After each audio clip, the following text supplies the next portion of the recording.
things are better left unknown. And I'll never find you here, 'cause no one's ever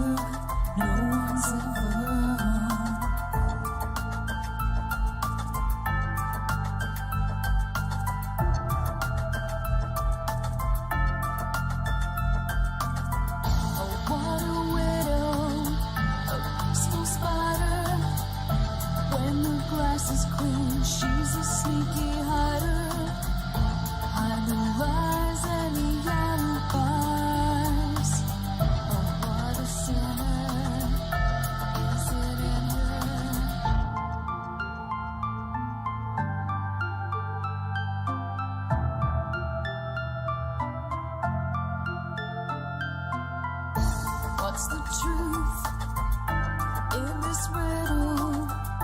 Is love really just this simple? I can't seem to find my way in this world that never stays.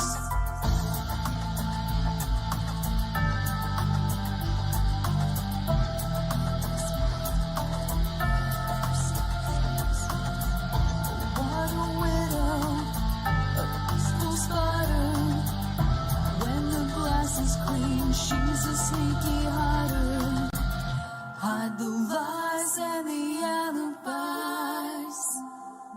What a sinner, is it in her?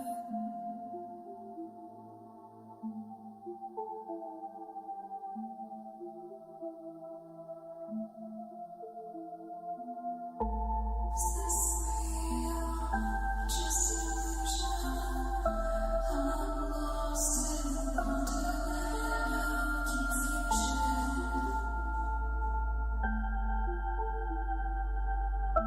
I'm lost in wonderland of confusion. Is this real or just illusion?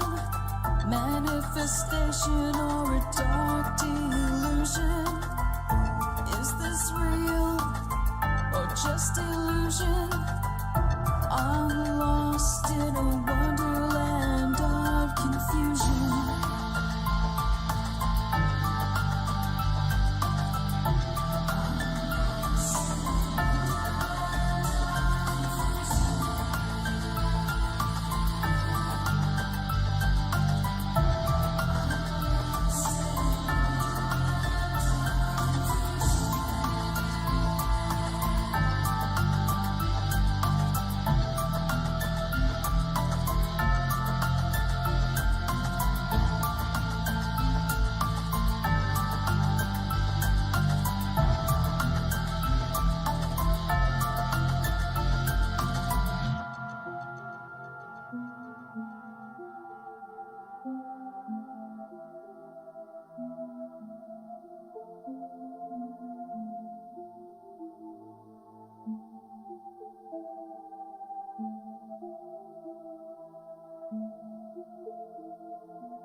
Don't you wish that your weekend was longer than just 2 days? Well, if so, then you're in luck, because here on Rippin' Common Sense Radio, our weekend begins on Wednesday. Yes, you heard that right. Our weekend kicks off every Wednesday at 7 p.m. Pacific, 10/9 Central, with DarkWolf's Den, starring yours truly, Jerry the Dark Wolf. But that's where the fun has only just begun. Make sure you come back every Thursday through Sunday at 7 p.m. Pacific, 10/9 Central, for the Rippin' Rabbit Hole live show, starring AJ the Rippin' Rabbit. He dives into the archives of vocal legend Art Bell and brings those stories up to date. So make sure that you spend your extended weekends with the Animals of Radio, Jerry the Dark Wolf and AJ the Rippin' Rabbit, starting at 7 p.m. Pacific, 10/9 Central, every Wednesday through Sunday, right here on Rippin' Common Sense Radio. Rippin' Rabbit Hole is a community-driven radio. At times the community comments may reveal prejudices and other beliefs that we or our sponsors do not condone. Views or opinions expressed by the community, callers, or guests are those of the individual speaking and do not represent the views or opinions of this site. Rippin' Common Sense content is intended for mature audiences only. Enjoy. This is Cynthia Sue Larson with Reality Shifters and the International Mandela Effect Conference, and you're now listening to DarkWolf's Den Show on Rippin' Common Sense Radio.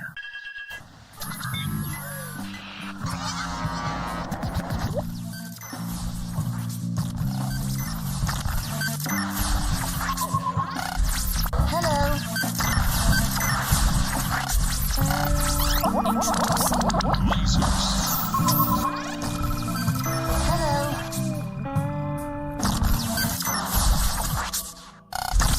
This station is now the ultimate power in the universe.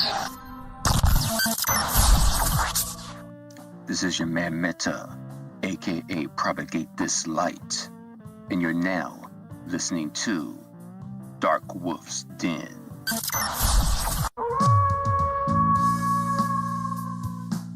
Are ghosts real? We had 1,000 hours of continuous communication with the spirit world. Does time travel actually exist? The laws of physics seem to be compatible with time machines. You know, sometimes I wonder about reincarnation. Don't you?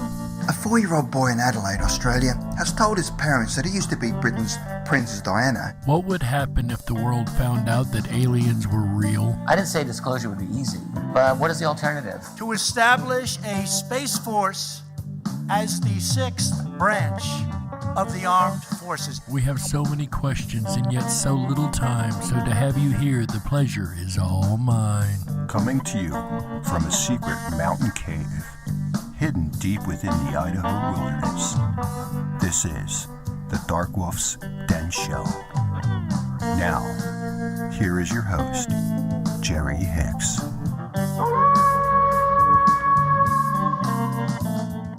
That's right, I am Jerry Hicks, also known as the Dark Wolf, and welcome back to another episode of the DarkWolf's Den Show. Whether you're on the edge of reality, the edge of the galaxy, the edge of your seat, or anywhere in between, we're glad you chose us to be right there with you. Ladies and gentlemen, it is Thursday, September 24th, 2020, and tonight we're going to do the second part of the two-part series of the Madness or Space Madness series. Last night, as you guys know, we did the Moon Madness. Tonight, we're going to jump over one body and do the Mars Madness. That's right. There's a lot of talk of going to Mars and a lot of mysterious stuff that has been said to have been found on the so-called Red Planet. So we're going to discuss all that and more tonight, Thursday, September 24th, 2020, on the DarkWolf's Den Show, right here on Rippin' Common Sense Radio. But first, today in history. On this day in 1493, Christopher Columbus embarks on his second expedition to the New World, setting sail with a fleet of 17 ships. That's right. This would be instrumental for Spain in trying to build their empire. And ladies and gentlemen, that is so fitting for tonight's topic. We'll get into that in just a minute. But that is tonight's Today in History. And once again, it is a fitting today in history as we are talking about Mars tonight.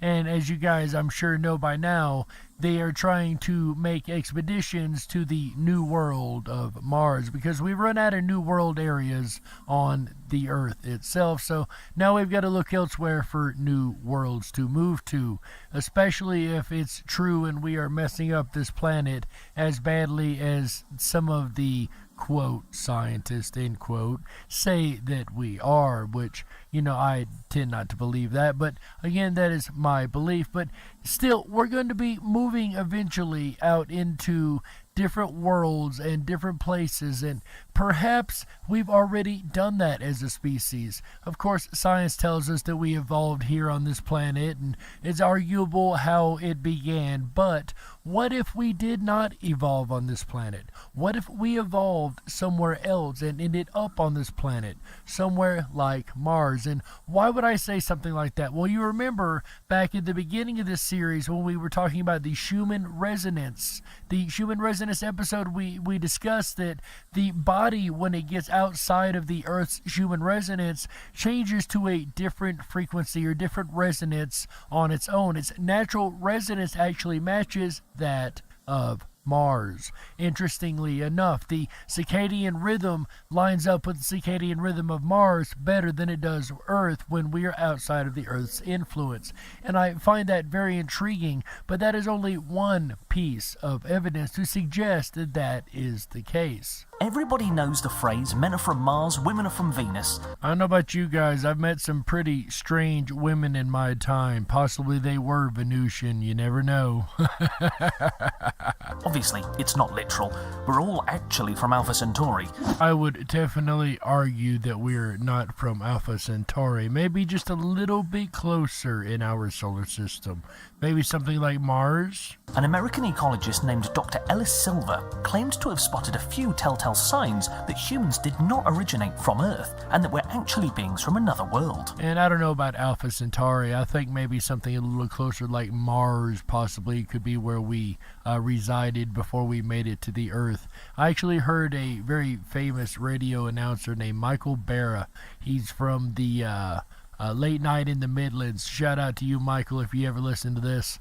But anyway, old Michael Barra, he always says that if you take the Bible, turn it around, start in Revelation, end in Genesis, and start the story on Mars and end it on Earth, it makes so much more sense. And I gotta say, I can't disagree with that, and we'll see why as we go on this evening. There is a pretty well accepted theory out there that organic matter may have been delivered to planet Earth by meteors, perhaps as single-celled organisms or just as the building blocks of life, such as amino acids. For those interested, this idea is called panspermia, and I would actually agree with the argument that that is how octopus ended up on this planet.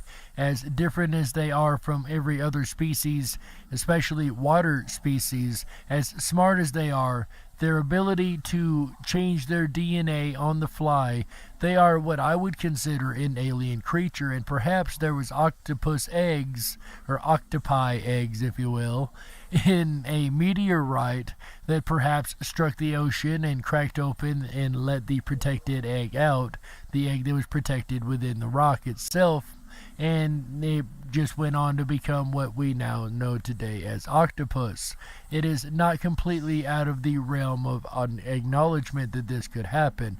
Once again, this idea is called panspermia, but we're going to go a little further than the idea of panspermia. But Dr. Silver went one step further, that we arrived as fully formed complex organisms between 60,000 and 200,000 years ago. Perhaps we interbred with Neanderthals, and perhaps we're just straight up aliens. In other words, if it is true that we developed elsewhere in the galaxy or in the universe, we developed fully human formed before we ever made it to Earth, according to this theory. And once again, let's keep in mind, this is just that. It is theory, not fact. This is just ideas we're going through tonight.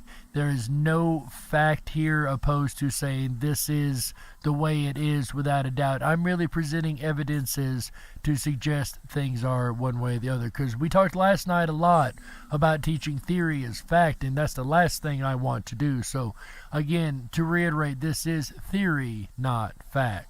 All Silver knows is that there are some things about our physiology that just doesn't add up. Citing everything from sunburn to childbirth in his book Humans Are Not From Earth, a scientific evaluation of the evidence, Dr. Ellis Silver points out all the things that seem to contradict the idea that we evolved over millions of years in our earthly environment. And once again, when we started this space series with the Schumann Resonance Challenge episode, we did discuss how the Schumann resonance is different and actually matches the circadian rhythm of Mars opposed to Earth, and that's only one physiological differential. I'm Cal from WhatCulture.com. Well, hello, Cal. It's a pleasure to meet you and have you in the den with us tonight. What do you got for us? What kind of information you got to show us tonight? And this is 7 reasons why humans may not have come from Earth.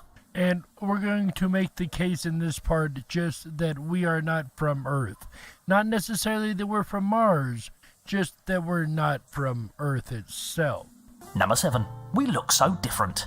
Right, so what's the deal with this bipedal thing? How come everything else on the planet has remained perfectly happy with a low center of gravity and a sturdy base? Although it can be argued we are not the only creature on the planet that does use bipedal form. We're the only ones that use bipedal form on a consistent basis. Most monkeys and creatures of, gorillas, monkeys, things of that nature, do walk bipedally, but they a lot of times will also bend over and use their front arms like legs also. Whereas we wobble around on 2 legs. Perhaps it's just because we're looking at it from the inside, but you have to admit that we tend to stick out a bit.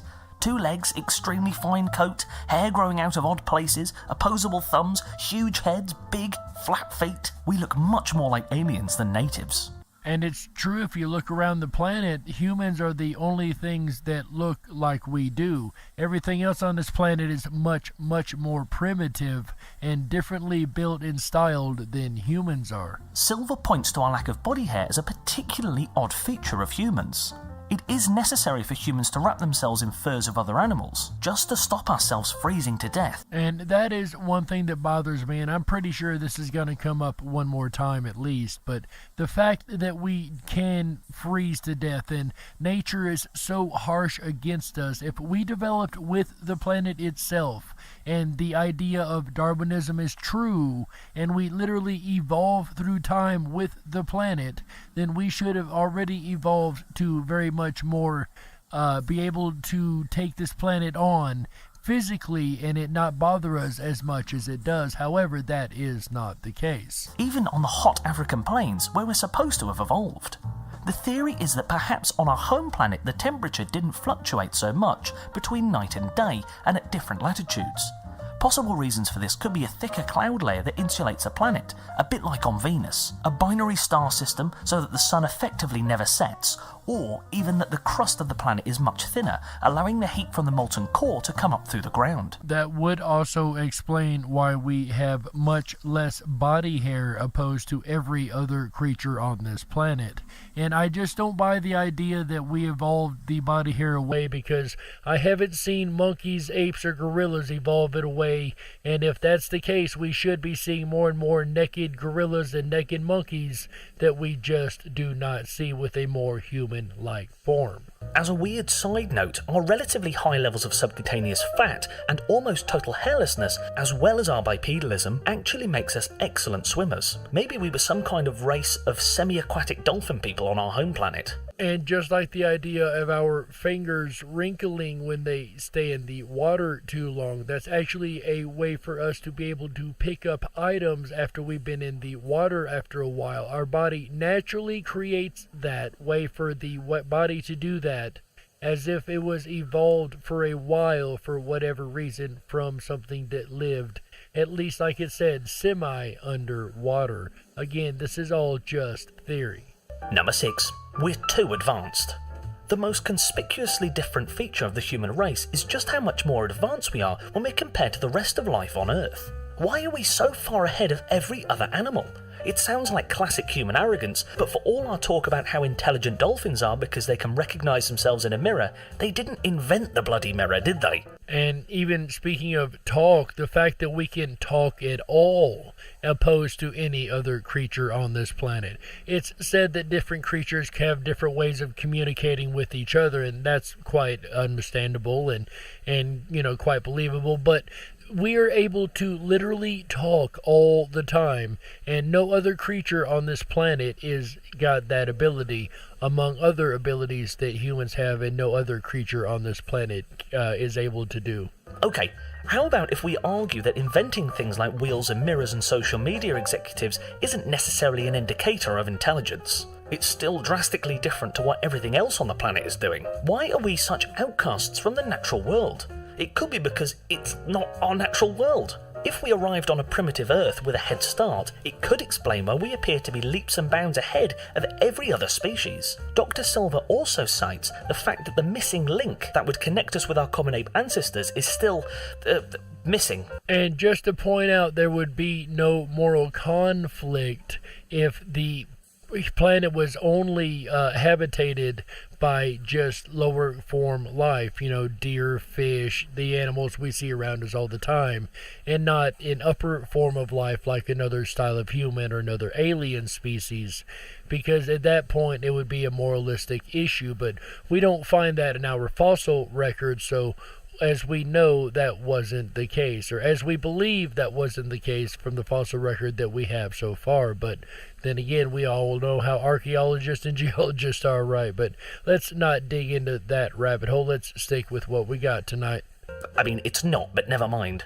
We could have come from a planet where a number of species were similarly advanced. Perhaps that's even the reason we left, to go and rule elsewhere. And as we will see why here in a little while, I would argue that we left because there was a catastrophe where the original home world would have been, and we had to escape to save our civilization. That is why I would argue that something like that would have happened in the early or ancient past, I would say. I don't even know how to say that. Late past, the early past. Way, long time ago. It all seemed to happen at once, too. Evolutionary speaking, it took us freaking ages to get the hang of sharpened rocks, and then all of a sudden we invented agriculture, writing, language, art, electricity, machinery, chemistry, quantum physics, and pretty much everything else around us today. What the hell happened? Yeah, even taking the scientist word for, you know how often we don't do that around here, but taking their word for it even, it doesn't make sense, because how could we go from super primitive, slowly learning stuff to all of a sudden we know everything about the world? That is really odd. And of course there's the arguments that aliens come down and taught humans, but perhaps we had learned it elsewhere and brought it with us from another world. Number 5. We can't sleep. One of Silver's arguments is that the human circadian rhythm is out of whack with the actual day-night cycle on Earth. And of course, once again, we spoke about this earlier in the episode. The circadian rhythm is the thing that regulates your sleeping and eating patterns. It means that you're tired at night and awake in the morning, and it's the reason why you feel jet-lagged after a long-haul flight. As the Earth's day and night cycle lasts for around 24 hours, not including leap seconds, because, come on, it would make sense for our circadian rhythm to also be on a 24-hour cycle. But it's not. Dr. Silver uses the argument that the human circadian rhythm is a 25-hour cycle, meaning that it makes more sense that we should have evolved on a planet with a 25-hour day. Unfortunately, Silver is wrong with the 25-hour figure, but not about the fact that it doesn't match up. It used to be thought that our circadian rhythm was a whole hour off. Turns out it's actually anything from a quarter to half of an hour off. And I just looked up what the length of a day on Mars is. Interestingly enough, it is 24 hours and 37 minutes. Between 30 and 45 minutes off from the Earth's rotation. This would match up perfectly with our odd circadian rhythm. This doesn't seem like much until you realise that, providing you stuck to your natural circadian rhythm, it would only take you a month to be potentially 7 hours out of whack. That's a whole night's sleep for most people. This means that our home planet could have been slightly bigger than Earth in order to have a longer day, although, again, it's not quite that simple. Well, the planet that I would suggest is actually slightly smaller than Earth, but it's got a different rotation because it's further out from the sun, so it'd have a slower rotation. But just the same, I would argue that it's Mars that we started on and then came to the Earth later, but again, we'll get into more of that here shortly. Number 4. We don't like it here. Evolution generally means that a species adapts to its environment, but we don't seem to want to play that game. A big part of the theory comes down to the fact that we've altered the planet to fit us, rather than the other way round. We just can't seem to bear living in the natural world.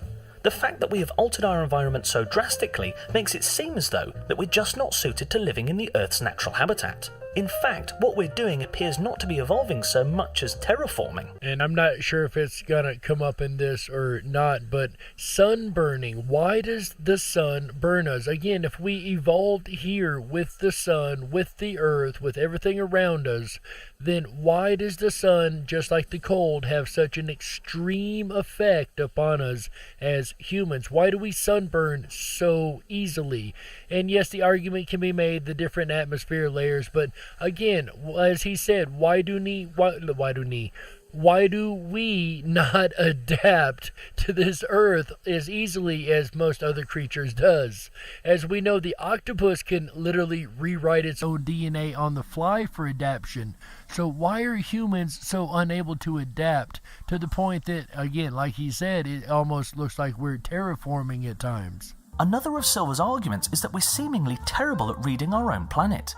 Many animals have built-in sensors for natural phenomena such as earthquakes, tsunamis, and even just the ability to predict the weather. This is also very, very true. If you've ever seen animals right before an earthquake or a regular natural disaster occurs, for some reason, somehow, they know it's about to happen. They have these weird connections to the magnetic fields and to the pressures of the earth that for some reason humans just don't have. It's almost like they evolved here and maybe we did not. Whereas we have had to intervene with our technology in order to keep up with them. And as a matter of fact, especially in flight, we take a lot of our ideas from the animal world, which again I find very, very odd. It could mean that we came from a planet that is not so geologically active, meaning that there would be no benefit for us to be able to predict earthquakes. Then we have the fact that we can't eat most of the food on this planet without altering it in some way. And this is something else that I didn't originally think about, but there are so many things on this planet that can poison us so easily, even especially in the food category like mushrooms, for instance. But there are so many things here that can end us so quickly and so easily. And yet again, why do we have to cook our food? Why do we have to do certain things to get rid of things like that are in the natural kingdom, natural animal world, no problem, but us, it is deadly and very, very bad for our health? Why is it all of a sudden a problem when it comes to humans opposed to all the other creatures on this planet? Like I said, I hadn't thought about the food aspect prior to this, so that is very interesting to me, I gotta say. Whether it's by cooking it or through selective breeding, most of our food is not as nature intended it. We're not saying that our home planet had hamburger trees and rivers of lemonade. I mean, if it does, then book us a one-way ticket to Alpha Centauri. I haven't seen any lemonade trees in the pictures that have come from Mars thus far, and we'll talk about those later also, as well as the face on Mars. There's so much to cover in this episode, guys. We have barely even began to scratch the surface. Matter of fact, we haven't even really done that yet. We're just making a case for why we may not have evolved on Earth, and possibly may have actually evolved on a planet like Mars, if not Mars itself. But the fact that most animals, apart from us, are perfectly fine eating grass and raw zebra is a bit weird. Number 3. Rapid overpopulation. Humans are spreading, and they're spreading fast. There are over 7 billion of us crammed into this tiny little planet, and the number is always going up. Not exactly a balanced ecosystem. It's almost as though we're an invasive species. What happens when you introduce a new species into an environment that they didn't evolve in? A lot of the time, they take over. This is due to the fact that they do not have the natural predators, and the local fauna are not equipped to defend themselves against them. This means that the non-native species has free rein to hunt, eat and breed, with the potential to decimate the local environment. And we are told that we have domain over all the plants and creatures and fish of this earth, but it does make you wonder if the reason that we have domain is because we are an invasive species, like he said, who has come in, taken over, and has no natural predator, which we do not, except for ourselves. This does sound an awful lot like how we interact with the natural world. We are so far up the food chain that we don't even feature as the apex predator in it.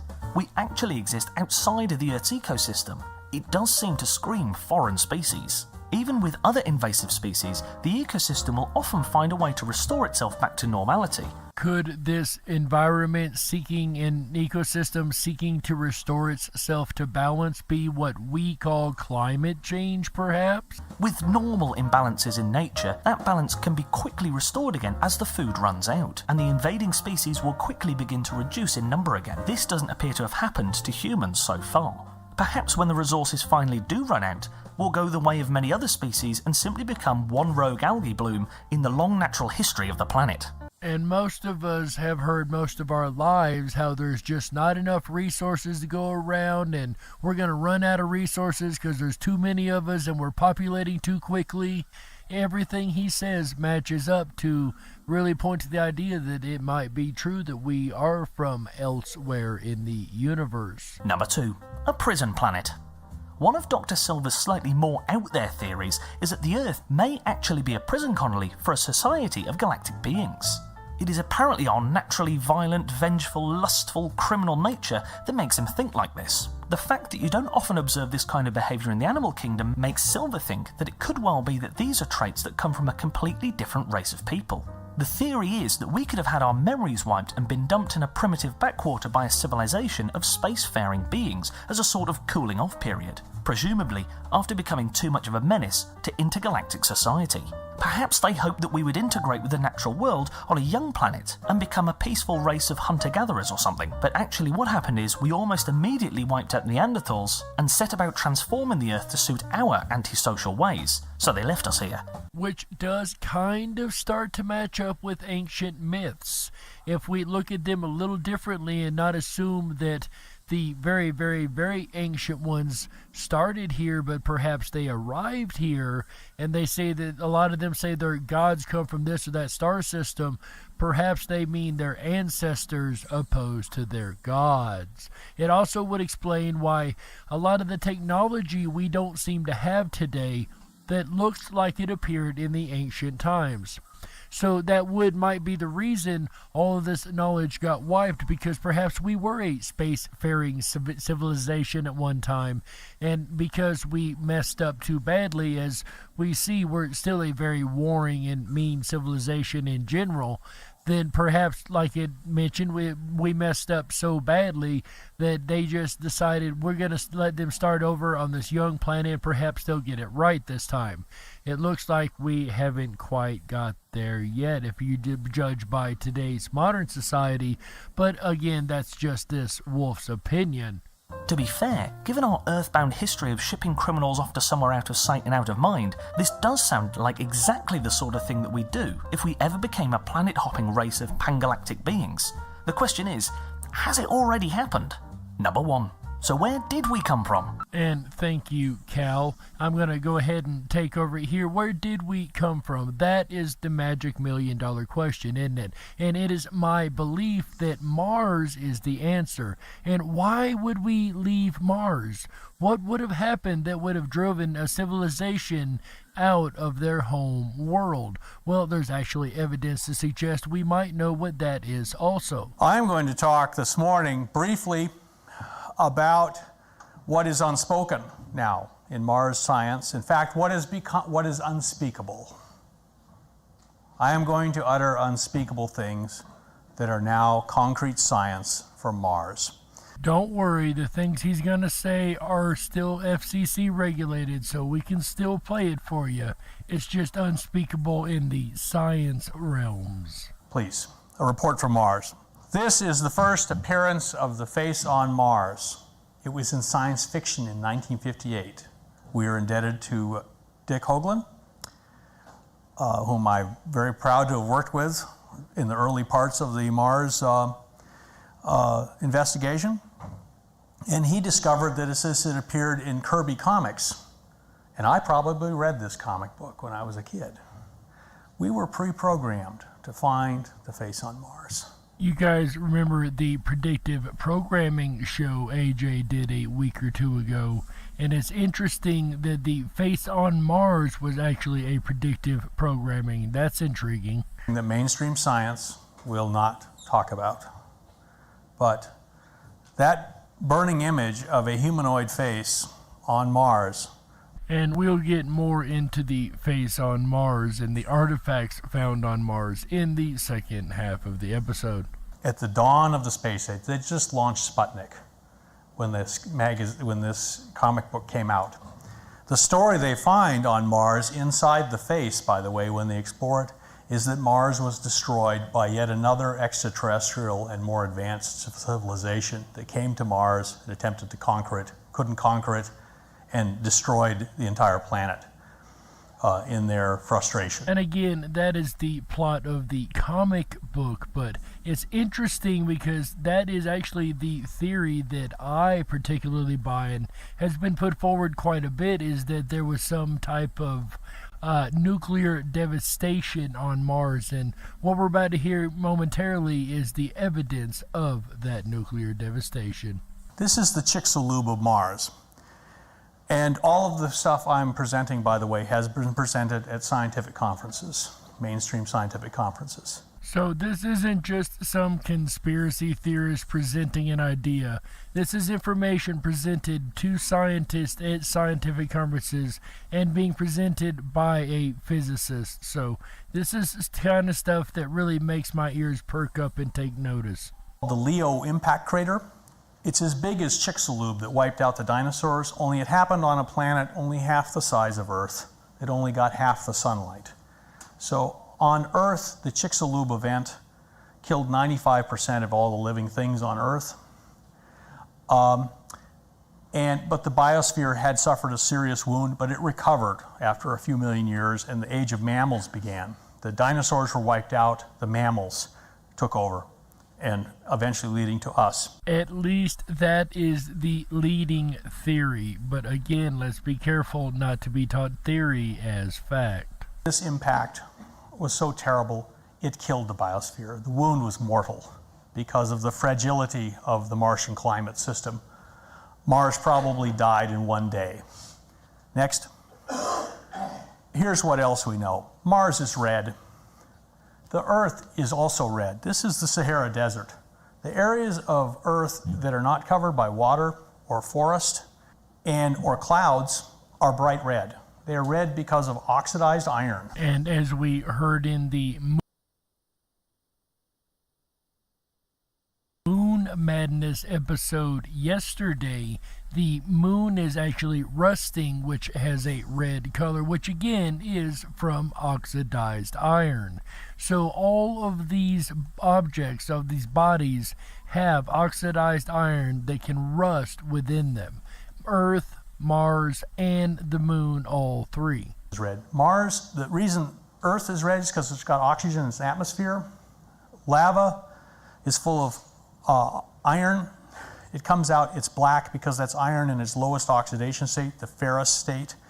It then accepts another oxygen, becomes ferric iron, called hematite, same as the color of our blood. And exactly the same as what they think was found on the moon, once again, hematite. But I said a moment ago that I thought a catastrophe had happened on Mars. Something really, really bad had happened that drove humans from Mars to Earth. At least that is my theory. And what I believe was some type of nuclear war or nuclear event. And here's why. And apparently it was a nuclear catastrophe, which is very, very difficult to explain in terms of natural phenomenon. We have on Earth found that there are natural nuclear reactors that formed in uranium deposits. They formed, by the way, with the aid of biology, because bacteria, for some reason, like to concentrate uranium. Apparently, they were using the radioactivity of uranium as a fuel source. One theory for what happened is that something like that happened on Mars, but on a much more massive scale than it happened on Earth. They found 7 different sites where there were natural nuclear reactors. They're amazed that none of them exploded. And these are 7 different sites scattered across Mars. And I think we've spoken of the natural nuclear reactor before, and the idea that it possibly wasn't as natural as is explained by science. But if we're finding them on other planets, perhaps there is a natural reason. But like he said, when they find them on Earth, it is due to bacteria. So would the same reasons apply on Mars? Would it be due to a bacteria of some type on Mars that has allowed these nuclear reactors to be formed naturally under the ground? And again, even if it is, they're not concentrated in one area, but spread across the entire area of Mars. In this reactor core, would drive all of it out by steam. You would see steam geysers 1 billion years ago. By the way, all the uranium on Earth was reactor grade 1 billion years ago. It was 3% uranium-235, which is modern reactor grade. On Mars, apparently, though, something very massive occurred. Next slide. This is the slide of uranium, of the xenon found in the Martian atmosphere. These are the stable isotopes of xenon. And you'll notice this big spike. Here, the blue one is Earth. It matches the rest of the xenon except at 129. 129 is produced by the decay of uranium, of iodine-129, which is produced in nuclear explosions. It's also produced in nuclear reactors. But what produces xenon-129 very quickly in enormous amounts is a nuclear explosion. So if there was a natural reactor on Mars that formed because of Mars groundwater, perhaps after the Leo impact, which shifted water underground, the explosion was equal to all of the hydrogen bombs detonated on Earth, detonated at once. That type of explosion is incredibly massive, to say the least. Mars rocks are actually have less potassium and thorium than Earth rocks. We know that because we have Mars meteorites. But the surface of Mars appears to have normal Earth standard potassium and thorium. So this is very hard to explain, so scientists simply just don't talk about it. Which, as we know, is one of the dogmatic scientists' favorite trick is, let's just not acknowledge it or talk about it at all. Let's pretend it does not exist. And this is typically what you find in a large explosion on a planet. You find a big crater on one side and a pile of debris on the exact other side, because the shock waves wrap around the planet and focus on the far side. So that big this red spot here is almost the exact antipode of this. And this apparently came over the pole, is on the other side of the pole, reached over the pole. You had raying effects like you get on Copernicus crater on the moon. And there it is, scientific evidence of an unexplained amount of xenon-129, which is only produced in large amounts in nuclear explosions. Completely inexplicable, unless there's only one way to explain this. A large nuclear explosion, like a large nuclear reactor of massive proportions compared to what they found on Earth, created itself on Mars and exploded. The other big problem, I'll tell you why this is doubly unspeakable. There's no big crater. Now, wait a minute. If it was an underground explosion of a natural nuclear reactor, there should be a super-sized crater where everything blew upwards and outwards. That's how physics works. So if there's no crater, that creates a problem. That suggests something entirely different. Tell us, John, what does that suggest? At this place, there's just a big burn spot, which suggests it was an airburst. Which means that it could not have been... not buried underground. Right, so now that's interesting. An airburst, an explosion from the air of some type, a nuclear explosion from the air of some type. The only people who can make airburst nuclear explosions are people like us.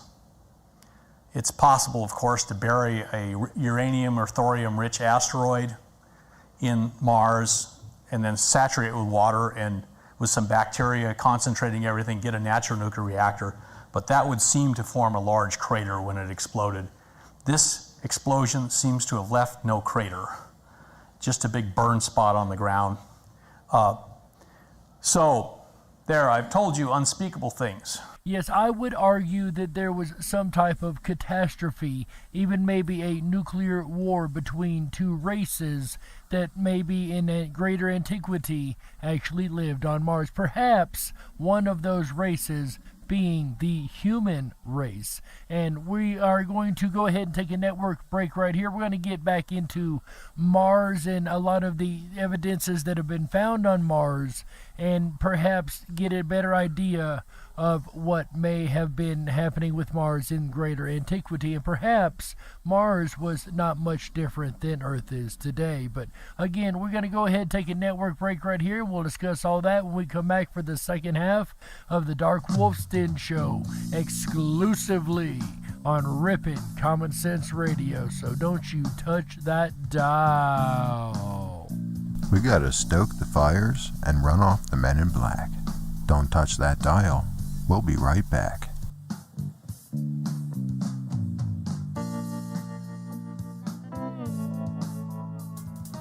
Sex in the City? Nope. Interview with a vampire? Nope. If you build it, they will come? Febreze? Tweeze in the middle? Wrong again. Depends. Nope. Welcome to the Twilight Zone, my friends. A phenomenon known as the Mandela effect. You may have heard of it. You may want to not neglect. Unbecoming, awake, and spiritually inclined. So sit back, relax, while I blow your mind. Take the thumb off the cell, stop following the sheep. Down the rabbit hole we go. Are you ready for that leap? The Zapruder film, #JFK. I looked at the footage and I said, what the heck? How come there are 6 people in that dang car? Stretch limo, for me, this was all too bizarre. A glass behind the driver, no way, Jose. I remember before in the car, my mind was in total disarray. Trying to make sense of what I was seeing, what I was witnessing. Didn't connect with my inner being. A second woman in the car for me was only the first lady. Do you smell what the rock is cooking? All this seemed kinda shady. Berenstein Bears. Nope. Shazam? Sinbad? Not in this reality. Good lord. An awakening. Was it all a revelation? The naysayers and skeptics call it confabulation. They say we misremembered and call us back. Crazy, did you smoke a doob? Maybe that's why it's a little bit hazy. Unless you experience it, you'll never know. But enough of that, on with this Mandela effect flow. Mandela effect in the house. What in the world happened to Ed McMahon? In this reality, Publishers Clearinghouse was not a fan. Never the spokesperson, but we remember it clear as day. McMahon holding that check while the winner yelled out, yay! American Family Publishers, never heard of them until now. This Mandela effect has me raising the people's eyebrow. So many theories on what it could be. Have you ever heard of CERN and the LHC? Luke, I am your father. Nope. Sally Fields? Nope, wrong again. That stands for the Large Hadron Collider. I thought I would mention. You know, the machine that opens up portals into different dimensions? You're probably thinking that this is all science fiction, but you gotta think outside the box and have no restrictions. Alternate realities and parallel dimensions. Okay, I get some of your apprehensions. Could this all be a spiritual evolution? Cause the human race has grown tired of this toxic pollution. Mandela effect in the house. Crazy. Some people, they just don't understand. That's just the way it is. You know? Stay strong, my friends. That's just the way it is. Dolly has no braces? Are you serious? Good lord. Joel Osteen. So what the heck happened to the owl? Oh my gosh. Oh, this is definitely the Twilight Zone. This is crazy. Anyhow, Juanito, 1975, with the Mandela Effect rap. Unbelievable stuff. I can't wait for the video on that. If you've enjoyed tonight's show, Mars Madness, please make sure to thumb up that video, hit that subscribe button, and ring that bell. You'll get our notifications every time we go live. I'll be back again tomorrow night, Friday, with a special look and an episode I call Unmasked. I've just been on a 1,600-mile road trip from Southern California to Northern California, and I think it's time to talk about taking off the mask. If we don't talk about it now, we're going to be stuck with these things forever. So tune in tomorrow night starting at 7 p.m. Pacific, 10/9 Central, as we explore down the rabbit hole and I report on the journey that I've just accomplished as a special episode of Unmasked begins. Then Saturday night, join us September 26th, starting at 7 p.m. Pacific, 10/9 Central, for a look at procrastination. Why do today what you can put off until tomorrow? It's going to be a lot of fun Saturday night. Then Sunday, we'll end out the weekend right. Sunday, September 27th, with a topic that's an audience suggestion topic, string theory. It's going to be wild as all the strings are tied together in knots. So join us and find out how string theory applies to today in 2020. A wonderful way to end out the weekend right. Sunday night, September 27th, starting at 7 p.m. Pacific, 10/9 Central. I'm excited for the weekend ahead. We'll be back to Jerry Hicks and the DarkWolf's Den Show. My top hat's off for him filling in tonight as we've completed now our road trip. Nikki Rabbit and I'm pleased to say, are back in Las Vegas. We're back at home. We're back in the studio, and nothing feels better. And I can't wait to tell you about the road trip we just endured. Unbelievable stuff. Tune in tomorrow night, and I'm going to tell you all about it in Unmasked. If you haven't done so already, please jump on over to the ripinrabbithole.com and join our mail list. We'll send you out our weekend schedule every Wednesday night as we bring you the very best of common sense radio every Wednesday, Thursday, Friday, Saturday, and Sunday nights. Make sure that you join that mail list. You'll get our schedule direct to your inbox every Wednesday morning. We'll be back to Jerry Hicks and the DarkWolf's Den Show as he howls at Mars right here on the Rippin' Rabbit Hole. Stick around, a lot more to come. An exciting weekend ahead.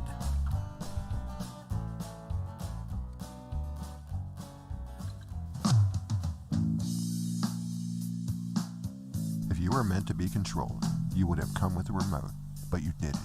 And that's why you listen to the DarkWolf's Den Show. Now, here is your host, Jerry Hicks. That's right, I am Jerry Hicks, also known as the Dark Wolf, and welcome back to the second half of the DarkWolf's Den Show. Whether you're on the edge of reality, the edge of the galaxy, the edge of your seat, or anywhere in between, we're glad you chose us to be right there with you. Ladies and gentlemen, tonight is September 24th, 2020, and we are discussing Mars Madness. This is, of course, the second half of our Madness series. We started last night with Moon Madness, and this is the end of the space series that we started way back with the Schumann Resonance episode. So this is a really good bookend episode for both of those series at once. So I hope you guys have enjoyed thus far. And so far we've discussed the idea that humans did not originate on planet Earth. Just the idea of that. Again, I don't want to say that's fact. We discussed evidences that could suggest that humans did not originate on the planet Earth.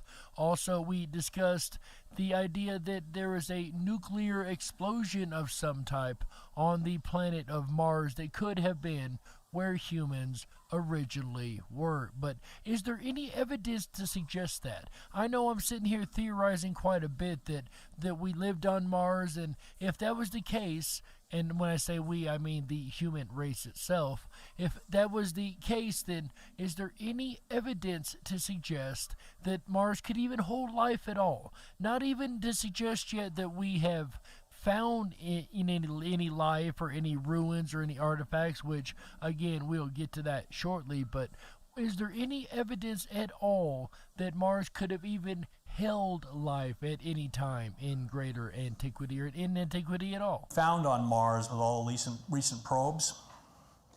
And second, what have we covered up? I'll address the first one, the unspeakable science of Mars. And once again, this is Dr. John Brandenburg we'll be hearing from here for just a little bit longer. This is what Mars looked like apparently until recent geologic time. The reason we know that is the Mars Polar Lander landed on the northern plains of Mars. And my apologies, I didn't have a chance to grab pictures for the show notes this evening, but what the picture he's holding up looks like is basically a different version of Earth with oceans and land masses, and basically to suggest that Mars was Earth-like at one point in antiquity. Found an ice layer 6 inches below the surface. That used to be ocean. It's as smooth as a billiard ball up there. There are no craters. That means that part of Mars is young geologically. It hasn't. The way they date things on Mars is how many craters does it have? More craters, more age, since its last resurfacing.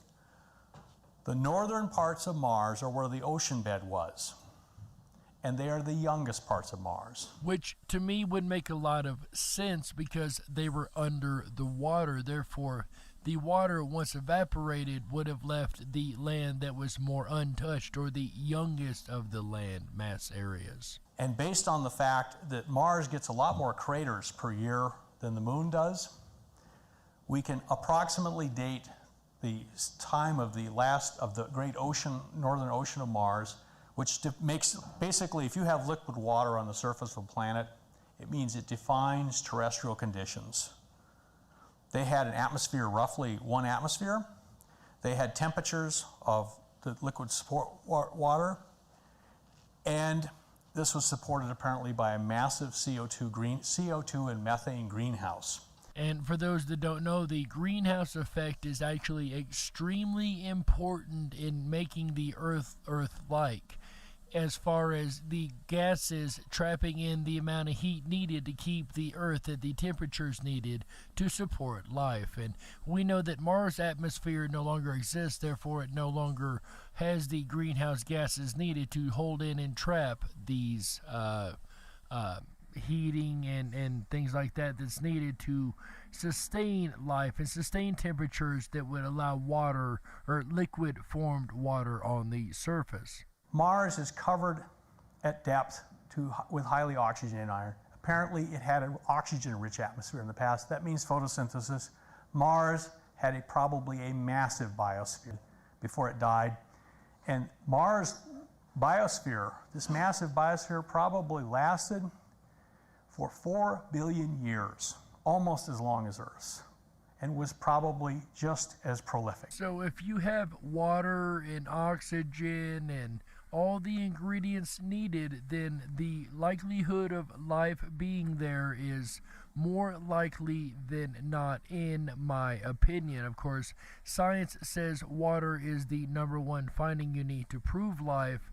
So if we can prove that water existed on Mars in the past, which isn't hard to prove at all, then it's easy to suggest that at one point in the past, life, if not humans themselves, could have very well existed on this planetoid body. Apparently, not only did Mars die in a day, leading to a planetary mass extinction, the first extraterrestrial mass extinction we will find in the cosmos, but also apparently first it perished with ice and then with fire. So it's very strange. And both of these events occurred near Cydonia, bracketing it. For those that do not know, Cydonia is where they found the face on Mars, the famous face on Mars picture now, as well as other artifacts, if you will, that we will get to here shortly. Faces have always held power to humanity. A face is among the easiest things for a human being to recognize. From birth, one sees faces and identifies with them, somehow making the connection between one's own face and the others. Considering the amount of faces one might need to see and distinguish during any given day, it is no surprise how easy it is to identify a face. As a matter of fact, it is so instinctual that our brain and eyes look for faces everywhere. Everywhere that we can see, mainly so we can know where the threats are and are not. But we see faces in pretty much everything. And a lot of people call that pareidolia, but it's funny how many times science jumps to pareidolia as an explanation for something that they cannot explain away any other way. Oh, it must be an illusion. It must not be real. You know, the dogmatic explanations. We've all heard them all before. In 1976, the Viking 1 orbiter was taking images of the Cydonia region of Mars. The area contained several mesas, which were believed to be natural. However, one image appeared to contain something instantly recognizable: a humanoid face. To reiterate, this picture has been taken on the surface of Mars. A humanoid face on the surface of Mars. And that actually is not even the only face that has been captured on Mars. Interesting that there are two other faces on Mars in a place called Utopia on the other side of the planet, also on the shores of the ancient ocean. Cydonia was on the shore of the ancient ocean of Mars. It was the Riviera of Mars. In fact, that was where they wanted to land the first Viking lander was in Cydonia. The fact that it would have been built at the edge of an ancient ocean, if the people that lived there at the time, lived near that area clearly, the idea that they would build a structure right next to a water source is exactly what we do here on Earth today. We build a lot of structures next to water sources like that, so to think they wouldn't put a monument along a water source, that's kind of silly not to think that wouldn't happen. The first Viking lander was in Cydonia, but then after taking a bunch of pictures, they decided not to. In fact, even that decision is full of controversy. No one can figure out who made the decision. It wasn't the people in charge of the mission, as it turns out. Suddenly they got the pronouncement that Cydonia was too rocky to land the Viking lander in. So they landed it someplace else. They landed at a place north of this area called Utopia. Here, this object and this object, in a book that Vince DePietro and I wrote, we analyzed this. We found out that here's two eyes, nose, and mouth, and there's a mark on the cheek, and apparently you find the same markings on the original face. This face, however, is only 2/3 the size. And once again, my sincere apologies that I was not able to get some screen grabs tonight and put anything in our show notes, but it, as you're hearing, is a smaller version of the first face found on Mars, but still a clearly, distinctly humanoid face just the same. Whereas in Cydonia, we had two good images taken a month apart. So, but David has in his possession a copy of the book where this is all discussed with a new image addendum. So that's really my report from Mars. Nothing has changed on Mars except the depth to which we are cynical about our government's ability to disclose facts. And as we discussed in Day After Disclosure, our government's ability to disclose truth and facts is not that good, actually. Our government isn't that good at all at disclosing truth, not by any means, but covering up something that they find like on Mars, that doesn't surprise me even a little bit. And I would look at a lot of these pictures myself, these images sent back from Mars, and a lot of people say they've seen different things in them, from animals to insects to what got me. I looked at these expecting to find nothing, understand? I want to look at these as skeptically as I can. I don't want to go in expecting to find something. I want to go in expecting to find nothing and be surprised. That way I'm not biasing myself. So when I do, and when I have looked at these pictures, I will tell you there is one anomalous thing that I personally have found, and I've not seen really any videos about this, but one thing I've noticed about the landscape itself is that it has ramps everywhere. I mean huge ramps, large ramps, like these were built by a civilization for some reason to reach higher areas, higher mesas, higher plain areas. I don't know, but it's like a lot of ramps were built. Maybe they were temples, maybe they were religious sites. Again, this is speculation, the maybe, of course, But I could not get over the fact that there are so many pictures of Mars that have ramps just all over the place. And you could argue, I guess, that these are natural formations, but it's pretty odd to have that many naturally formed ramps the way they are, and just the way they're angled, and they look perfectly cut out or created or constructed, or just, if you ever get a chance, go take a look at some of the pictures released from the supposed Mars rover, because I will also concede that some people don't even believe that the planet exists, or a planet can exist, or space exists. And for those guys, I do apologize.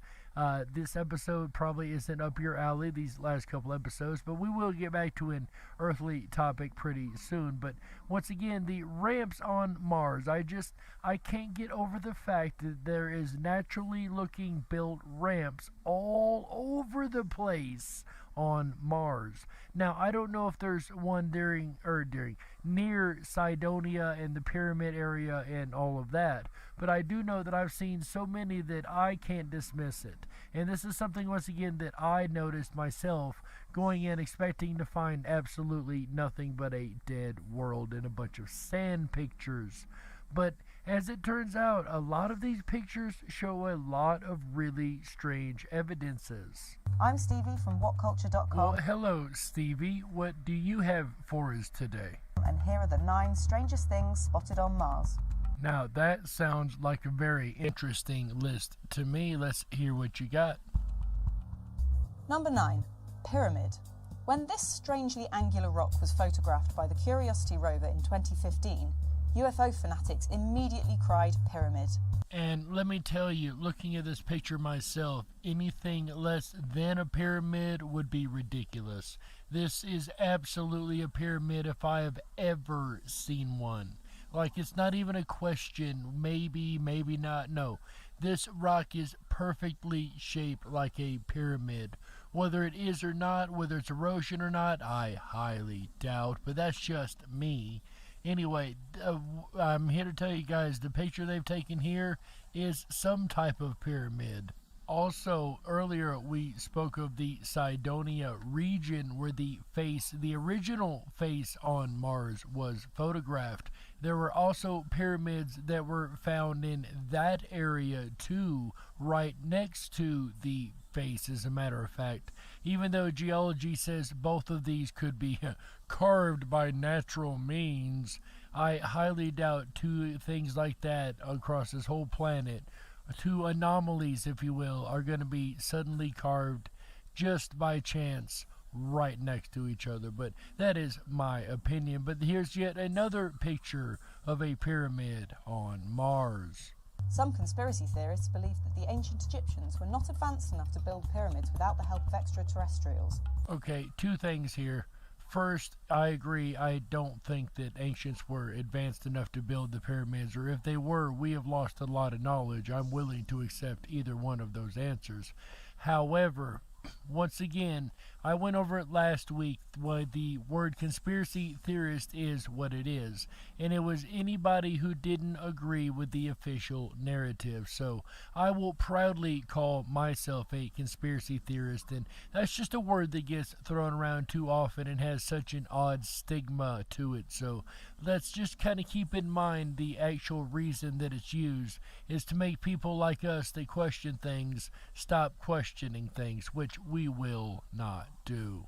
Could this be the solution? Number 8. Rodent.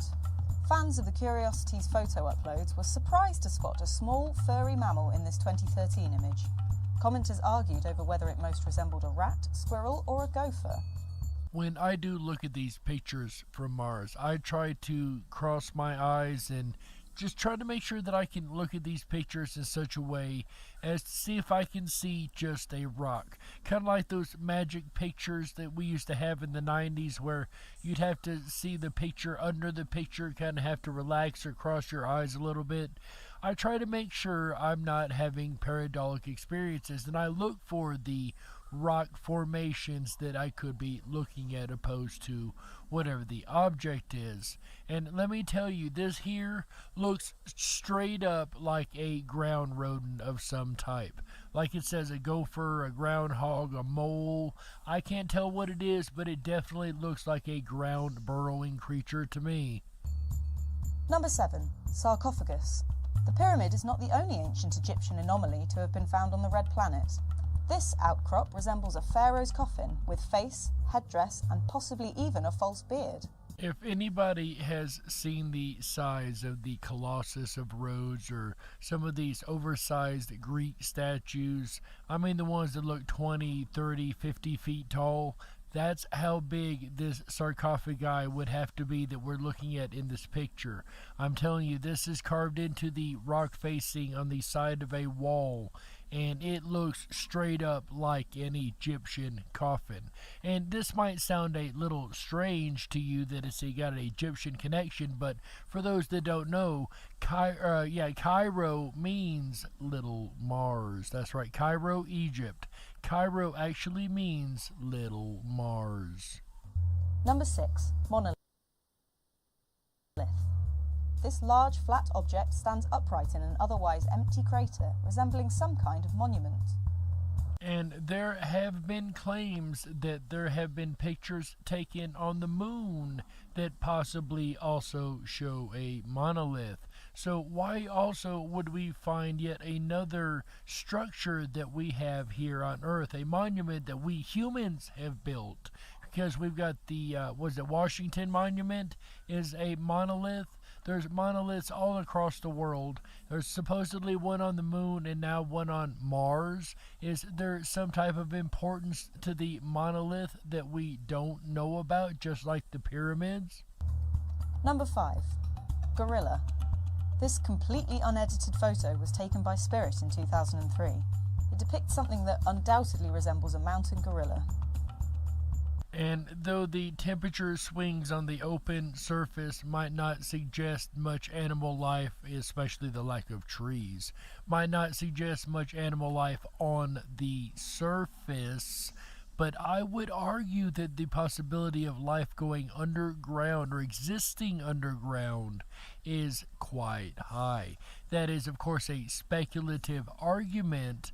That is a theory and nothing more, if you will. Number 4. Face.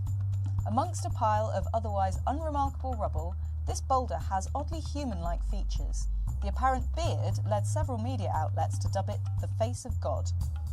And once again, I make the argument that we as a civilization actually began on Mars and eventually made it to Earth, where we lost a lot of our knowledge, or maybe it was taken from us. But either way, I believe that we did not start on Earth, and I've wondered this for a long time.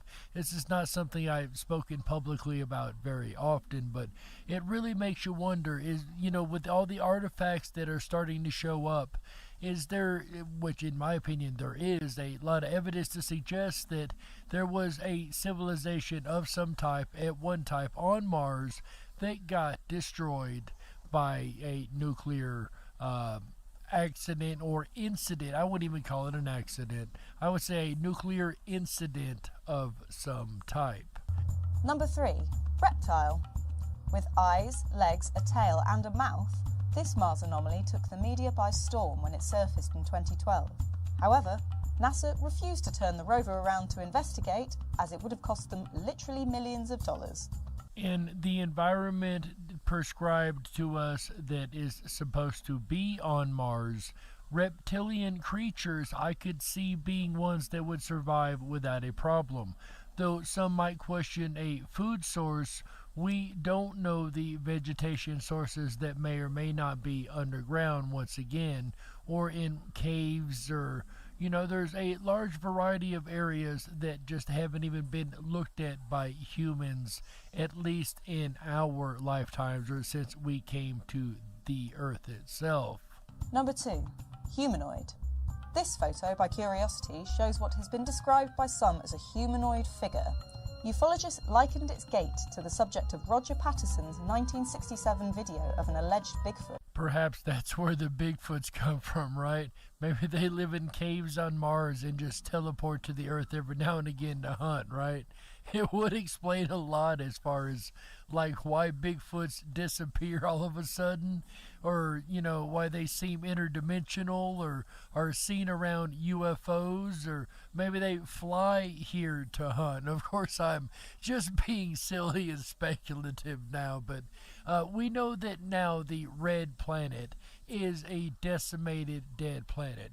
We are finding ruins and we are finding evidences of previous civilizations, but there's been no clear 100% blatant evidence, even in any circles, conspiracy or not, that has been found to suggest 100% without question, hands down, that there is a colony of some type that still exists on Mars. And of course we could get into the secret space program, and that would be a whole nother series of episodes, and we may do that after October. We'll see, because October we're going to get into the spooky topics, that's right. But once again, getting back to what we were saying, the Mars itself right now is dead. It's a dead planet. It don't have an atmosphere. It doesn't have anything that would really be, quote, sustainable to us right now. At least that's what we're told. And yes, question everything we're told, I agree. But assuming that they're telling us some kind of truth when they say this, if they are talking about going to Mars, and there is a lot of talk nowadays about moving humanity to Mars in case the Earth gets too bad or something happens in the way that we cannot stop and we have to escape, perhaps Mars would be our next best bet, because it still is technically in the habitable zone. But how would we go about fixing Mars to suit our needs? We know we have pretty much terraformed the Earth to fit it as we like, as we discussed in the first half, but could we actually terraform Mars or any other region, maybe even the moon, right? But Mars specifically, in order to make it habitable for humankind? The answer is actually, yeah, we might actually be able to do that. And I could think of a way to do it, but let's see what else we can find as far as other people saying how possible it is to be done.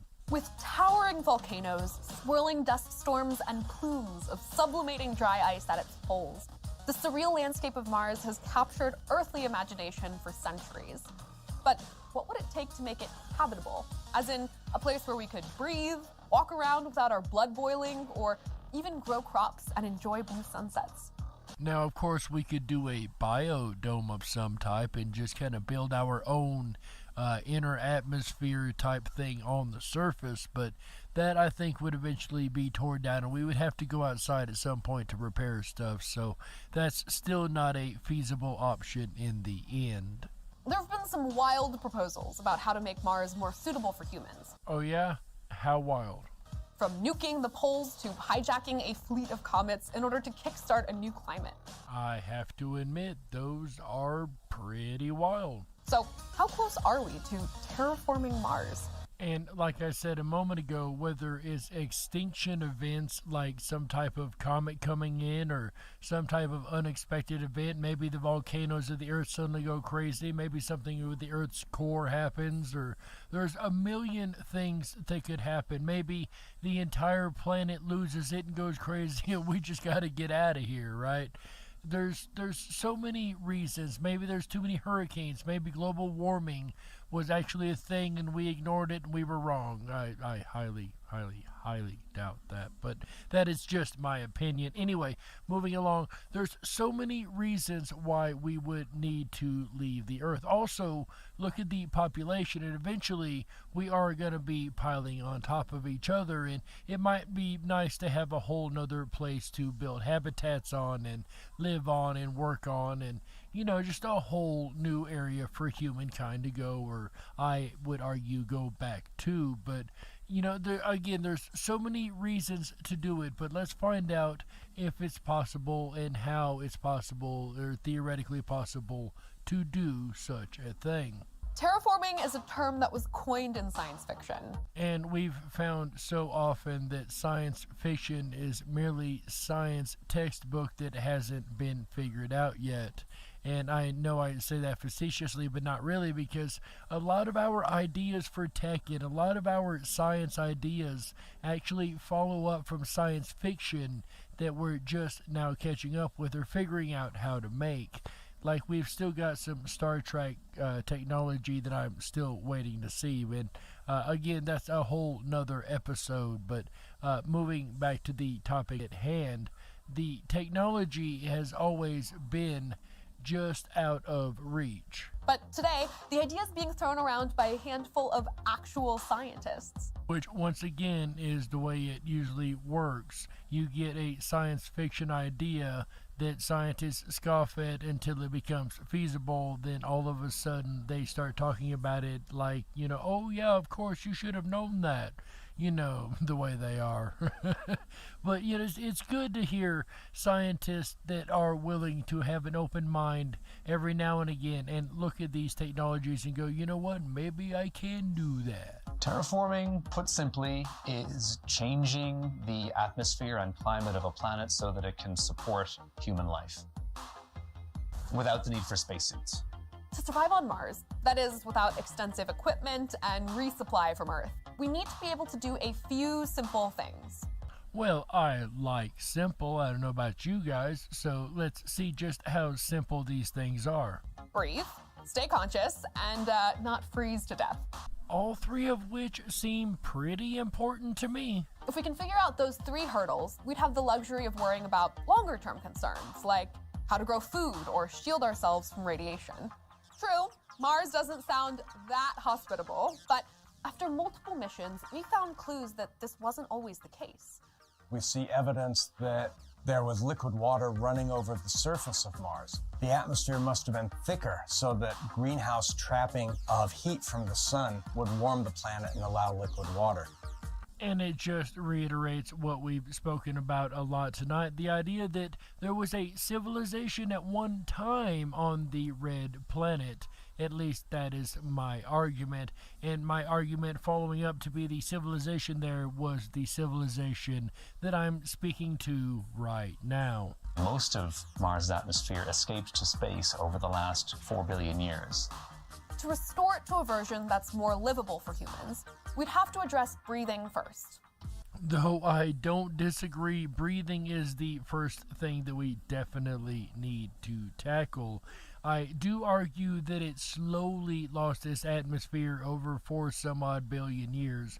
I think the atmosphere was stripped away a lot more instantly and has since then eroded down what may have been left at the time. On Earth, we have a delicious atmosphere made of around 21% oxygen, 78% nitrogen, and a little bit of everything else. It wouldn't need to be exactly that mix, but we would need a very similar amount of oxygen. But there certainly is enough water locked up in ice on Mars to get some O2 for you. And unfortunately, there probably isn't enough nitrogen that we could easily get to build up an Earth-like, mostly nitrogen atmosphere. If you're willing to wear, like a gas mask, then the gases could be pretty much anything which isn't corrosive or acidic. You have to carry oxygen on your back. That could be an intermediate step. Okay, fine. I'll agree to wear a DJ Marshmallow mask for a little while if I could skip the spacesuit. And nitrogen is found in high abundance on Earth. As a matter of fact, it is found in the waste of a lot of animals. So if we could solve breathing problems, perhaps we could get animals like chickens who have a high nitrogen level within their waste product. and that could actually be refined into a usable product that could be breathed later on.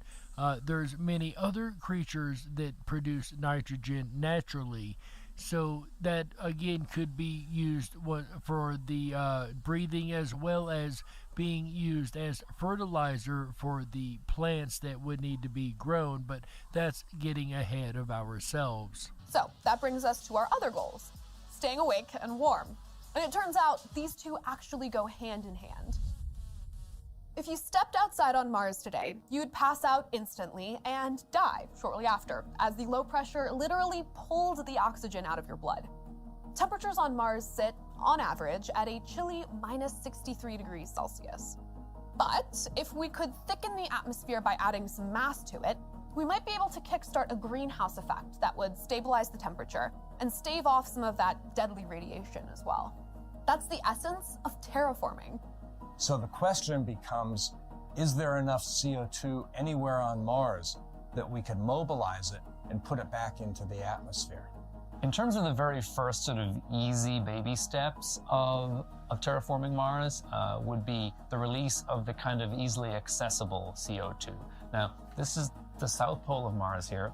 It's kind of hard to see there, but it's some water ice, but mostly the CO2 ice down here. If you started making the planet warmer, you would sublimate more of it, or you could just nuke it. The fast way is drop thermonuclear weapons over the poles. And yes, that was Elon Musk that suggested to drop nuclear weapons over the poles of Mars. And I gotta say, I am not a big fan of this particular way of getting the ice to melt and release these needed chemicals. I personally think if we put enough manufacturing of some type, automatic robotic manufacturing, possibly even solar power to begin with, that could withstand the degrees of Mars and the state of Mars, if you will, then it would be easy to create factories that would build up these greenhouse gases and thicken the atmosphere like we've supposedly already done to the Earth, which apparently on Earth is a bad thing because it's already terraformed as needed. But if we did this on Mars, we could actually create this greenhouse effect, thicken the atmosphere up, and create an atmosphere that humans would have no problem living in. So what we consider pollution here would actually be a lifesaver there, at least opposed to, I don't know, nuclear radiation pollution. I don't know about you, but it reminds me of the old Einstein adage, we can't use the same thinking to solve the problem that got us into the problem to begin with. That would only double the atmospheric pressure on Mars. So we would go from 6% of the Earth's atmosphere to 12%.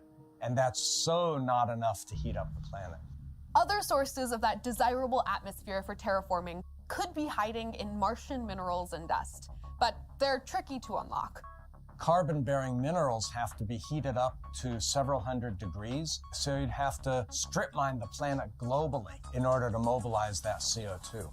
And though once again I argue a robot fleet sent ahead of humans to do these things would work, I don't like the idea of strip mining any planet, whether it be Earth or Mars, especially if it's going to take that to get the amount needed. Once again, I think we just should build a couple factories and produce a couple years of smoke into the air and just thicken the atmosphere up and make a runaway greenhouse effect, which creates much more Earth-like conditions. Mars has 140 trillion square meters. So that's about 1 billion tons of gas that we would need dug up out of the ground and then vaporized or somehow released from those minerals. And the energy required to do that is staggering. You'd need the equivalent of running 10,000 gigawatt nuclear power plants constantly for 10 to 40,000 years. Now, we might be able to use something more efficient, a super greenhouse gas like hydrochlorofluorocarbons, for example. But we need to build hundreds of factories on the planet's surface to pump out enough of it to affect the climate. Then, of course, we'd have to add back in our custom cocktail of gases to allow us to take off our gas masks and oxygen tanks, let alone grow any crops. which once again I think is the most viable option. By sending machines which are also going to be pumping out these CFCs just naturally as they work, eventually over a very short amount of time, relatively speaking, there would be no time at all that we would have these factories built and the abilities to breathe air and grow crops on the planet's surface, no problem, thanks to the same thing that it became a problem on Earth would be a savior on Mars. So let's investigate our next option, stealing the building blocks of an atmosphere from comets. There is a large source of nitrogen, oxygen, hydrogen, etc. in the form of comets. If you could redirect something like, depending on how big they are, 10,000 to 1 million comets, and you were able to crash them into Mars on purpose, that would be possible given the sort of distribution of comets that we have now. That still sounds highly unfeasible. Not to count having the tech to do that. We're not even going to get into discussing the tech to move comets and asteroids and things like that. That's a whole nother discussion. But just the fact that if you had the tech at all, over 1 million of these to be redirected to bombard a planet, that is some extreme technology, and that's a lot of comets hitting a planet in order to make this change. Not to say it couldn't occur or wouldn't work, but that's a little, that's science fiction at its best, I gotta say. Even I gotta call shenanigans on this one. If you've got 1 million kilometer-sized objects hitting Mars, that would be pretty damaging. It would probably devastate the entire surface. But really what you would need would be an army of self-replicating robots that could essentially attach what people call mass drivers, which would be, let's say, a nuclear power plant on a comet, which could be fed by the water of that comet, and then would use that same water as propellant to act like a rocket, and over the course of years, redirect those comets to eventually impact Mars. I see so many problems with this idea, the least of which being self-replicating. I think that is the worst thing we could ever do, is create self-creating machines. Machines that'll build a factory, fine. Machines that'll rebuild themselves over and over and over and over, that is a bad idea. If anybody has read science fiction, they will know that this could take over the universe and become what later becomes called gray goo. So this is a very, very horrible idea of self-replication. Second, the ability to use these nanos to slowly over time change the trajectory of a comet. Again, I think this has too many variables that can go way too wrong, way too easily. I think something better should be done about this. If you want to get a whole bunch of nanotech that'll build together and create a net or something to move a bunch of comets, you know, fine, I can totally see that. But this self-replicating nanobots is a horrible idea in this wolf's opinion. Sounds like some pretty heavy lifting. But with a new global enthusiasm for space exploration at lower costs, we might see some of the technical advances required to inch us closer to this vision, like autonomous navigation and in-space assembly of spacecraft, sooner than we think. But even if we can build and master all of this technology, should we charge forth in aggressively tailoring the solar system to our species' comfort zone? And how much should we promote the idea of having a spare planet in our backyard? Both of which are amazing questions, and I once again stand on my answers from earlier. I think it is a great idea, whether it be catastrophe or overpopulation or run out of resources or whatever the case may be, or maybe some of us just want to get away from the rest of us, not myself included, but I know those that do. So guys, there's a lot of reasons why we could or should or may even end up terraforming the planet of Mars. But what do you think? Do you think it's able to be terraformed? Do you think it's even out there at all? Do you think it's planets even exist? Or do you think space even exists? Or do you think I've just wasted my time for the last 5 or 6 episodes? Otherwise, do you think possibly terraforming Mars is possible if it does exist? Do you think we as humans should or could or would or will be able to terraform Mars in the future? Or do you think perhaps that we once as a civilization actually lived on Mars and had to escape and flee to the Earth instead of the other way around? Instead of us fleeing to Mars, do you think possibly we lived on Mars and maybe had to flee to Earth? And maybe that's where some of these anomalistic things in our timelines, in our genetic lineup, and the things that science still can't explain, even all the way down to the pyramids and a lot of the ancient structures that we can't explain to this day, perhaps they weren't built by us at all, because perhaps we were elsewhere, or maybe we built them and we have lost the knowledge. But either way, perhaps we came to this planet because we do have a lot of things on this planet that are bad for us. We've included the sun itself. We sunburn, we freeze to death, we do these so easily. It's like the planet is out to kill us, and if we evolved with it, you would think, also not to count our differential between all of us and all of the animals on the earth, you would think that we would have a lot more in common with the earth if we did evolve here to begin with. But ladies and gentlemen, when it comes to space, when it comes to science, when it comes to Mars, when it comes to the moon, when it comes to the madness that we talk about every week, in the end, as always, ladies and gentlemen, you be the judge. We got to close it out. That's right, that's it for this episode of the DarkWolf's Den Show for Thursday, September 24th, 2020. I hope everybody has enjoyed this episode and this series that we've done. We started the Schumann Resonance, and then we went through directed energy weapons, and everything had a space theme to it. Then the last 2 nights we did Moon Madness, followed tonight by Mars Madness. I hope you guys have enjoyed this special series, both 2-part and multi-part combined. So I thank everyone for tuning in and being here tonight and during every one of these episodes. You guys really do mean a lot to us. Guys, the den may be closing, but don't you worry, the weekend fun is only just begun. Make sure you come back every Friday through Sunday, guys. I can't believe this. He is 2 weeks in a row giving me Thursday, guys. How you liking it? You guys enjoy Dark Wolf on a Thursday?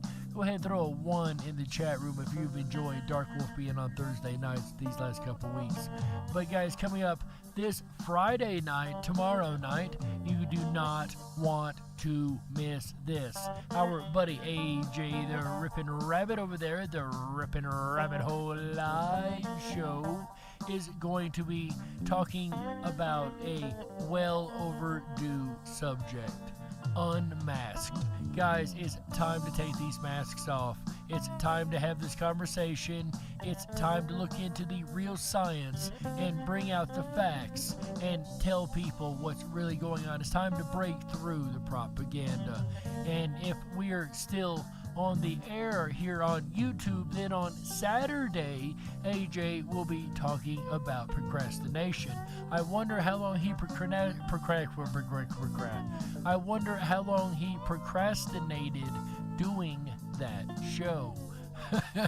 Probably a couple months. And then on Sunday, he's going to get all tangled up in the string theory rabbit hole, guys. That rabbit hole goes really, really deep, and it's full of strings. So I'm sure our buddy AJ the Rippin' Rabbit over there will enjoy getting tangled around in that rabbit hole, and I hope you guys enjoy it too, as well as all of the weekend topics. You guys remember, every show starts at 7 p.m. Pacific, 10/9 Central, right here on the network. And make sure you go over to the rippinrabbithole.com and help us out by signing up for that newsletter, so you'll find out exactly when every show airs and what the topics are every week. We send out one email at the very beginning of the week on Wednesday, and that is it. We do not sell your information, rent, lease, or any other form of sharing your information whatsoever. So please, guys, go over there, sign up for that. Make sure you know when we're going on the air and what our topics are going to be each night. Guys, I'm also going to go over there myself. I'm going to go over to the Rippin' Rabbit Hole VIP Backstage Lounge. That's where you can find me hanging out right after this show and after every show, to be honest with you. I love hanging out over there, guys. It's easy for you to come join me. You can go over to the rippinrabbithole.com. That is RIPONRABBITHOLE.com. Go over there and click the 24/7 Backstage Lounge. Scroll on halfway down the page, click that VIP entrance. Come on in and hang out with us. We would love to have you in there. It's absolutely free, so no worries there. While you're over on the rippinrabbithole.com, make sure you drop by the groups section, what we call our rabbit holes over there, and let me know which you want to hear me talk about. I have a groups over there called the DarkWolf's Den Topics Groups and show suggestions and topics group, something like that. Anyway, guys, go ahead and let me know what topic you want to hear us talk about on the air, and we'll gladly get that on the air for you. The last couple weeks, we've had both challenge topics as well as viewer requested here on the network between myself and AJ. So, guys, that's it for me. My name is Jerry Hicks, also known as the Dark Wolf, and on behalf of everyone responsible for making this show possible, on behalf of AJ the Rippin' Rabbit, and on behalf of Rippin' Common Sense Radio, we thank you for being here, and remember, until we meet again, ladies and gentlemen, stay awake, but dare to dream. Bye, everybody.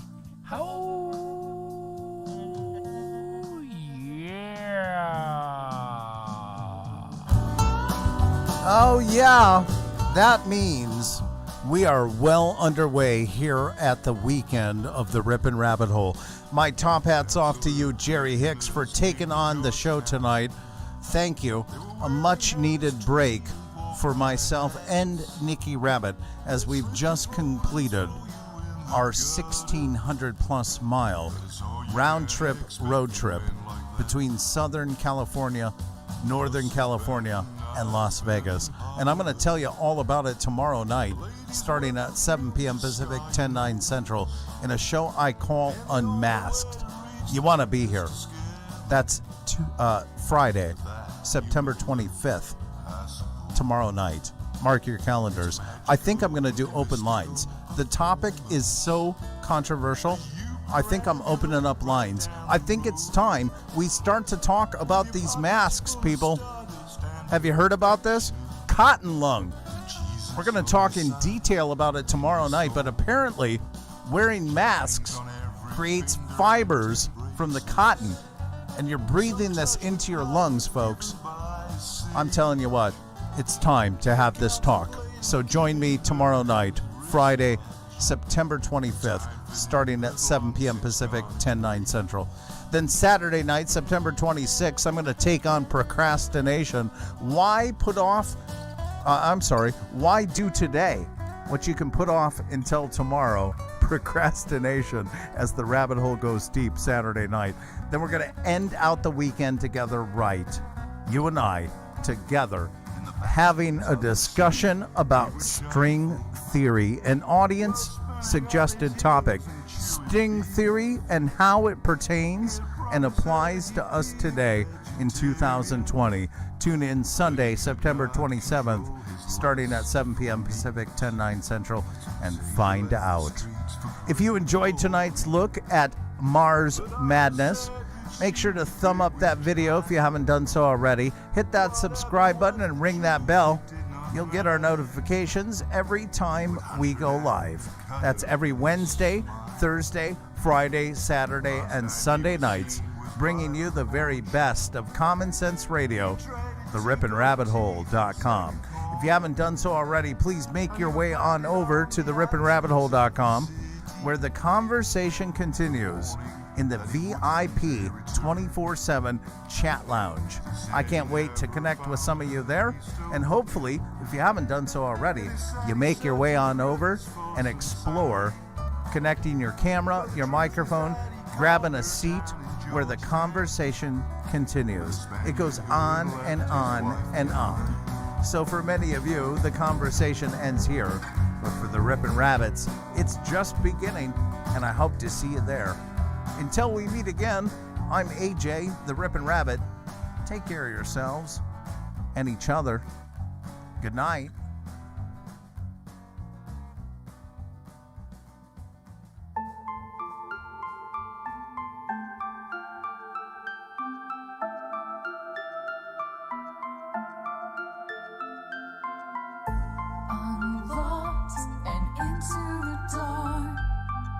Some things are better left unknown. And I'll never find you here, 'cause no one's ever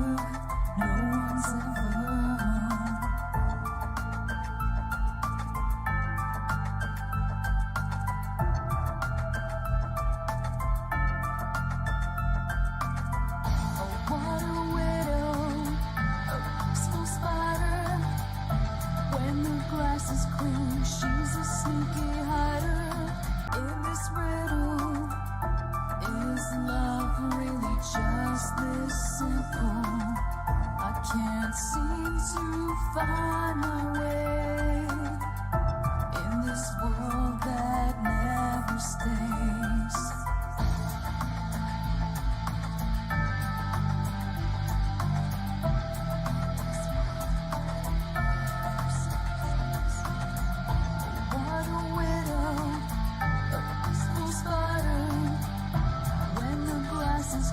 She's a sneaky hider. Hide the lies and the alibis. What a sinner is it in her?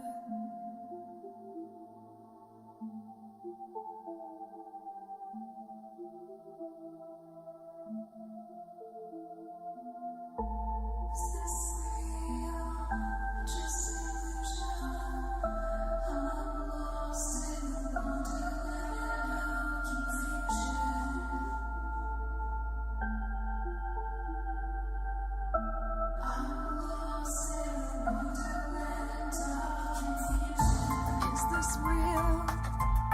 just illusion, manifestation, or a dark delusion? Is this real or just illusion? I'm